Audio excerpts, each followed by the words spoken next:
في البدء لا تنسى الإعجاب بالفيديو والاشتراك في القناة وتفعيل زر الجرس ليصلك كل جديد. واحد اسمه شينج جاي من القرية للمدينة عشان يشتغل مع واحد اسمه هاس في مصنع التايد. في الطريق الاتنين بيقفوا عند البنت دي بيشربوا حاجة. بعد كده بيجي شوية شباب بريزليين حبتين كانوا عمالين يضايقوا في البنت، وكان شينج عايز يدخل في الحوار ولكن العجوز منعه وقال له افتكر الوعد وقال اعرف الوعد ده بعدين.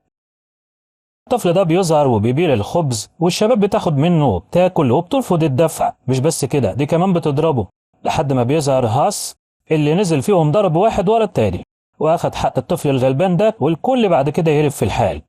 لكنه كان وراهم وعمل الصح معاهم وبزيادة كمان، لحد ما العجوز نده عليه وأخدهم هاس على السكن بتاعهم، وهناك الكل رحب بيهم. ودول كانوا العمال اللي شغالين في المصنع. وهنا ظهرت شايو وتعتبر أخت للكل، وهي اللي بتعمل لهم الأكل وبتقوم بخدمتهم. ومن خلال تبادل النظرات بينها وبين شينج بان إنها أعجبت بيه. وفي اليوم التاني بيروح شينج لمصنع التلج، وهاس واللي معاه بيقابلوه وبيقولوا للعجوز ما تقلقش عليه، هناخده للمدير اللي كان معاه شحنة مخدرات. كان بيتفق كمان مع أخينا ده على ميعاد تسليم الشحنة، وبيوصل هاس وشينج وبيتم قبوله في المصنع مع الشباب. ولما بيجي الليل بيكون هاس ماشي في طريقه عادي لحد ما بيقابل مرات صاحبه اللي كانت بتعيط، وعرف منها ان جوزها خسر اللي وراه واللي قدامه في القمار. فقال لا ما تقلقيش، ودخل لصاحبه اللي طلب منه فلوس من تاني عشان يلعب. بس هاس كان ذكي وعرفوا ان النرد ده مزيف ومتعمد خسارتهم، وبياخد صاحبه وبيمشي. طبعا الشباب كانوا وراه عشان ينتقموا منه، اما صاحبه فاداله فلوس سلف يبدأ بيها من جديد، فبيشكره وبياخد مراته وبيمشي. وبعد شوية الشباب بتتلم عليه وبدأت المعركة بين الطرفين. بس هاس أصلا محترف في الفنون القتالية ومحدش يقدر عليه، أما شينج فكان نفسه يساعد بس مسك نفسه بالعافية. وهنا هاس كان مستمر في ضربه للمجرمين اللي ما كانوش قادرين عليه، وكالعادة هربوا منه. شينج اعتذر لهاس إنه ما قدرش يساعده، وده بسبب السلسلة اللي من أم شينج لتذكيره بعدم القتال أبدا مهما كان. وفي اليوم التاني بيروح شينج يودع العجوز اللي قال له طول ما هاس موجود جنبك ما تقلقش من أي حاجة، لأنه بيدافع عن الحق دايما. بعد كده بيروح الشغل، وهناك كين قال له لازم تعرف رئيس العمال إنك جيت، فبيروح له شين وبيديله إذن بالشغل مع باقي الشباب، وبيتم دفع القوالب التلج اللي مكانها. وأول ما شينج بيزق قالب بينحرف عن مساره وبيقع على الأرض. وهنا بتبان كيس المخدرات اللي بتتعرف فيها واللي شافها العمال دول، بس سواق المدير أخد الكيس منهم على طول لأنه شغال في التهريب معاهم. اما الراجل ده فراح لشينج واداله قلمين عشان وقع قالب التلج. بس هاس بيجي في الحال وقال لشينج لسه جديد هنا، وحتى لو كسر قالب التلج فمش من حقك تضربه. بعد كده كل واحد بيروح يشوف شغله. من هنا بيتم ضرب جرس انتهاء العمل، والكل بيروح بقى الا الاتنين اللي شافوا المخدرات بتتعرف في التلج. رئيس العمال قال لهم المدير عايزكم في كلمتين. ولما بتروح للسكن بقى الكل بيسأل عليهم، فبيعرفوا ان المدير بعت لهم، لكن السبب ما كانش معروف لحد ما بيبانوا مع المدير اللي طلع لكل واحد فيهم مبلغ وقدره رشوة يعني عشان يشتغلوا معاهم في المخدرات. وقال لهم ان قوالب التلج ما بتاكلش عيش ولولا المخدرات علينا، لكنهم رفضوا وقالوا له احنا ولا شفنا حاجة، واخدوا نفسهم ومشوا. بس خلى رجالته تهجم عليهم وتقتلهم بدم بارد ومن غير اي رحمة. بعد كده اخدوا الجثث لمكان بيتم فيه تصنيع التلج، وحبسوا كل جثة في قالب كبير من التلج. وتاني يوم هاس بيروح لرئيس العمال وبيسأل عن اصحابه اللي اختفوا فجأة، لكنه قال له ما عرفش. بيروح المدير وسأل عليهم هناك وقال له انا عارف انهم كانوا عندك امبارح. من هنا المدير اتوتر وقال له اصل الرئيس بتاعنا طلبهم امبارح. فروح بقى ليه وسأل عنهم هناك اللي كانت رجالته بتتدرب، وقام الزعيم وعلمهم الحركات المظبوطة ومحدش قده بالرغم من كبر سنه. بعد كده بنعرف ان الشاب ده هو ابنه وهو وريثه الوحيد اللي قال له انا عايز قرشين كده. ومن الكلام بينهم بنعرف ان الزعيم كل سنة بيغير بنت وبيبدلها بالتانية. وهنا ابنه قال له شفت لك واحدة ان انا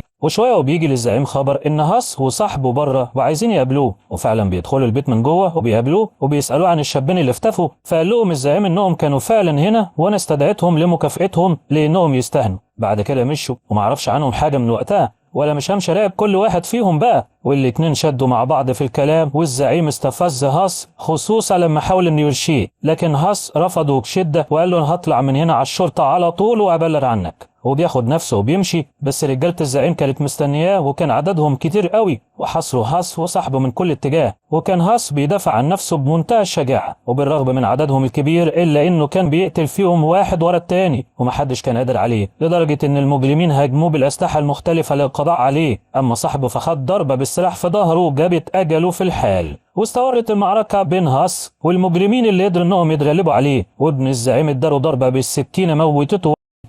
مستني رجوع هاس ولاحظ انه اتأخر. مش هو بس اللي كان قلقان، ده كان في كين وشايو كمان، وباقي الشباب كانوا بره مستنيينه. ولما الوقت اتأخر قرروا انهم يناموا. وفي اليوم التاني بتصحى شايو وبتعرف ان هاس لسه ما جاش. من هنا كين قال لكل واحد من الشباب على مكان يروح يدور فيه على هاس، وفعلا الكل بيروح يسأل عليه في كل مكان كان بيروح فيه، بس كان من غير اي فايدة. لحد ما واحد فيهم قال لشينج اطلب من المدير يتصل بالزعيم لو في خبر عن هاس. ولكن هنا كل العمال قرروا انهم يروحوا مع بعض للمدير اللي كان في منتهى الهدوء، وقال لهم ان هاس وصاحبه سافروا لبلدهم. اما الاتنين اللي اختفوا قبل كده فبلغنا الشرطة عنهم وبيدوروا عليهم. لكن العمال ما اقتنعوش بالكلام وعملوا اضراب عن الشغل لحد ما يظهر هاس. ولكن رئيس العمال ومعاه الرجالة اعترضوا طريق العمال ونزلوا فيهم ضرب.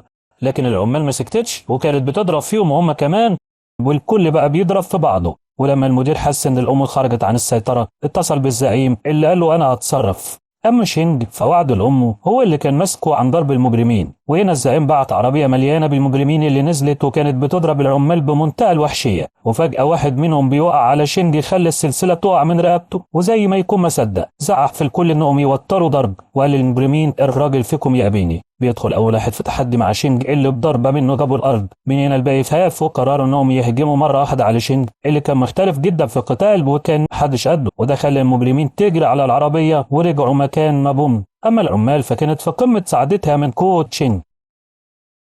والمدير بنفسه بيجي وبيقول لشينج تعال عايزك.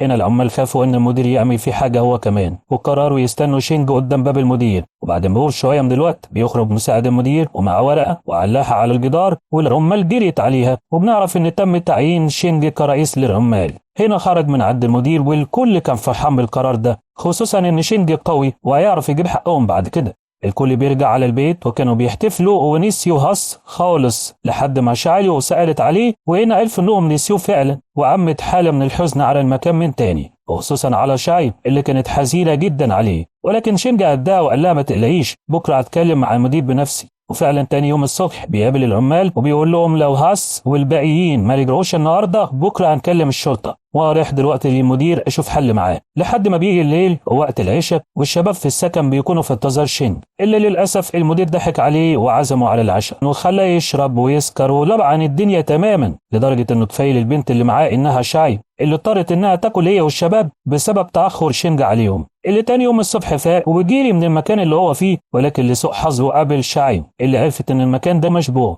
فبيجي شين وبيروح للمصنع، وهناك الكل اتجمع حواليه وسألوه عملت ايه مع المدير، ولكنه للأسف قال لهم انه تعشى معاه وسير ولسه يتكلم في امر هاس والدقيقين. طبعا الكل اتضايق منه واعتبروه خاين واناني مش بيهتم غير بنفسه بس. فبيضايق شينج قوي من نفسه وراح للمدير وقال له عايز اقابل الزعيم، اللي في الوقت ده قال لابنه ان شينج جاي يقابلني، والاتنين اتفقوا عليه. وبيوصل شينج لبيت الزعيم، واول ما بيدخل بيلاقي 4 كلاب انما ايه وهاجموا عليه، لكنه قدر يتفاداهم. هو بقاش ملاحق يهرب من مين ولا مين لحد ما مسك واحد فيهم وكان هيقتله. طبعا الزعيم خاف على كلابه وبكلمه منه الكلاب هديت في الحال وسابت شينج. بيرحب الزعيم بشينج وبياخده لجوه، وهنا بتدخل البنت دي بالشاي ومن غير قصد الفنجان بيقع منها، ولكن الزعيم عديم الرحمه لسعها ببقايا السيجاره. هنا شينج سأله عن هاس والشباب وعن سبب اختفائهم، لكن الزعيم ما قالش ليه كلمه مفيده لحد ما وصل ابنه وقال له انا دورت في كل مكان وما لقيتش اي اثر للشباب. هنا الزعيم بينفعل عليه وبيقول له من بكره تدور تاني والتالت، وطبعا دي كانت تمثيليه بينهم لشينج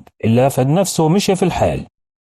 شينج رجع للسكن وهنا محدش كان بيرد عليه وكان الكل متضايق منه. اما كين فدخله الاوضه وبقى يلمع عليه بالكلام، خلاه ساب الاكل من ايديه وافاد نفسه وخرج لبره لحد ما رجليه افادته للمكان ده. ولما قرر يرجع تاني البنت شافته وخدته لاوضتها، وهناك قالت له حقيقه الزعيم انه مجرم بيتاجر في المخدرات مش زي ما هو فاكر.